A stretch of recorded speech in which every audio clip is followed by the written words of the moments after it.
ଶ୍ରୋତାବନ୍ଧୁ ଜଣେ ସଚ୍ଚୋଟ ଶିଳ୍ପୀ ପାଇଁ ଆଖିଆଗ ଜଗତର ଛୋଟରୁ ବଡ଼ ନ୍ୟୁନାତି ନ୍ୟୁନ ତୁଚ୍ଛାତି ତୁଚ୍ଛ ଚିଜ ବା ବସ୍ତୁ ମଧ୍ୟ ମହତ୍ଵ ରଖିପାରେ। ସେଥିପାଇଁ ତ ସେ ଶିଳ୍ପୀ, ସେଥିପାଇଁ ତ ସେ ସ୍ରଷ୍ଟା।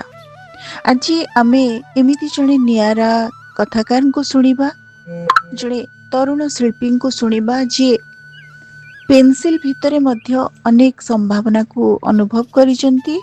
ଆମ ସମୟର ଜଣେ ତରୁଣ କଥାକାର ଶ୍ରୀଯୁକ୍ତ ତ୍ରିନାଥ ନନ୍ଦୀ, ତାଙ୍କର ଏକ କ୍ଷୁଦ୍ର ଗଳ୍ପ ଆପଣମାନଙ୍କ ଉଦ୍ଦେଶ୍ୟରେ ମୁଁ ଉପସ୍ଥାପନ କରୁଛି, ଯାହାର ଶୀର୍ଷକ ହେଉଛି ପେନସିଲ। ଗାଳ୍ପିକ ତ୍ରିନାଥ ନନ୍ଦୀ। ଗାଁ ବରଗଛ ପାଖରେ ଚାଳ ଘର। କୌଣସି ଅନାବଶ୍ୟକ ଘର ନୁହେଁ, ବରଂ ସେଇଟା ଗୋଟିଏ ଛୋଟ ବିଦ୍ୟାଳୟ, ସରକାରୀ ସ୍କୁଲ। ରାହୁଲ ସେଇଠିକାର ଛାତ୍ର। ନୀତି ରାତି ପାହିଲେ ସ୍କୁଲ ପିଣ୍ଡାରେ ବେଲ୍ ବାଜେ। ତା ବାପା ଜଣେ ଦିନ ମଜୁରିଆ। ତା ଘରର ଆର୍ଥିକ ଅବସ୍ଥା ଭଲ ନୁହେଁ। ସବୁବେଳେ ନିଜ ପୁରୁଣା ପେନସିଲ, କଲମ ଓ ବହିକୁ ସେ ଯତ୍ନରେ ସାଇତି ରଖେ। ବାରେଇ ବାରେଇ ଆଜି 3 ମାସ ପରେ ତାର ପେନସିଲଟି ବହୁତ ଛୋଟ ହୋଇଗଲା।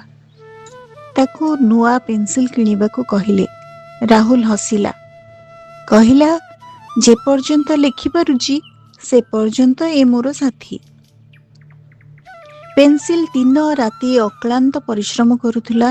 ତାର ମାଲିକ ପାଇଁ କଲମଟି ମଧ୍ୟ ପୁରୁଣା ହୋଇଯାଇଥିଲା। ଅନେକ ଥର ସ୍ୟାହି ଭରା ଭରି ପରେ ମଧ୍ୟ ସେଟା ଧୀରେ ଧୀରେ ବିରତ ହେଲା, ଆଦୌ ଚାଲିଲା ନାହିଁ। ବହିଗୁଡ଼ିକର ପୃଷ୍ଠା ଛିଣ୍ଡି ଯାଇଥିଲେ ମଧ୍ୟ ସେଗୁଡ଼ିକୁ ସେ ସଜାଡ଼ି ରଖୁଥିଲା। ବର୍ଷ ଶେଷରେ ପରୀକ୍ଷା। ସେଇ ପୁରୁଣା ପେନସିଲରେ ପ୍ରଥମ ପରୀକ୍ଷା। ପ୍ରଥମ ପରୀକ୍ଷା ଦେଲାବେଳେ ପେନସିଲ ଶେଷ ବେଳକୁ ଆଉ ଏକ ପରୀକ୍ଷା ମଧ୍ୟ ଶେଷ। ବାହାରିଲା ଫଳାଫଳ। ପରୀକ୍ଷା ଫଳ ଶ୍ରେଷ୍ଠ 4ର୍ଥ ସ୍ଥାନରେ ସେ ରହିଲା। ତୁମକୁ ଅନେକ ଅନେକ ଶୁଭେଚ୍ଛା। ଆଚ୍ଛା କହିଲ, ତୁମ ସଫଳତାର ରହସ୍ୟ କ'ଣ? ଏଇ କଥାଟି ପଚାରିଲେ ଜଣେ ବନ୍ଧୁ। ପକେଟରୁ ହାତରେ ଧରିଲେ ଲୁଚି ଯାଉଥିବା ପୁରୁଣା ପେନସିଲକୁ ଧରି ସେ କହିଲା, ମୋର ଏଇ ପ୍ରକୃତ ବନ୍ଧୁ। ନିଜକୁ କଷ୍ଟ ଦେଇ ଦେଇ ମୋ ଖାତାକୁ ପୂର୍ଣ୍ଣ କରିଛି। ଏମିତି ଉତ୍ତର ଶୁଣି ଆଖପାଖରେ ସମସ୍ତେ ନୀରବ ହେଇଗଲେ। ପୁଣି ରାହୁଲର ଶବ୍ଦ। ସେ କହିଲା, ଆଜି ବି ଏତେ ଛୋଟ ହେବା ପରେ ବି ମୁଁ ତାକୁ ଅଳିଆରେ ପକେଇ ନାହିଁ କି ମୋଠୁ ସେ ହଜି ଯାଇ ନାହିଁ। ମୁଁ ପରିଶ୍ରମ କରୁଥିଲି, ଆଉ ମୋ ପେନସିଲ ମୋ ପାଇଁ କଷ୍ଟ ସହି ହସୁଥିଲା। ଖାତାର ଶେଷ ମୂଲ୍ୟାୟନ ଯାଏ।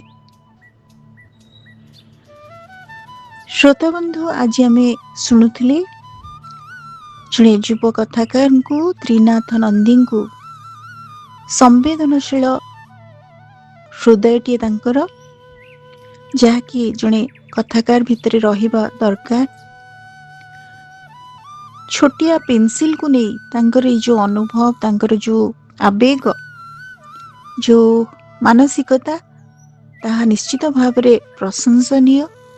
ଆଜିର ପିଢ଼ି ପାଇଁ, ଆଜିର ବିଦ୍ୟାର୍ଥୀମାନଙ୍କ ପାଇଁ ଏକ ଉପାଦେୟ ତଥ୍ୟ ସେ ଏଥିରେ ପ୍ରଦାନ କରିଛନ୍ତି ଯେ ପରିଶ୍ରମର କିଛି ବିକଳ୍ପ ନାହିଁ, କିନ୍ତୁ ପରିଶ୍ରମ ସହିତ ଯେଉଁମାନେ ଆମକୁ ଆନୁଷଙ୍ଗିକ ସହାୟତା କରୁଥାନ୍ତି, ତା ଭିତରେ ଯେଉଁ ପେନ୍, ପେନସିଲ, ତା ପ୍ରତି ମଧ୍ୟ ସେ ଶ୍ରଦ୍ଧା ରଖନ୍ତି।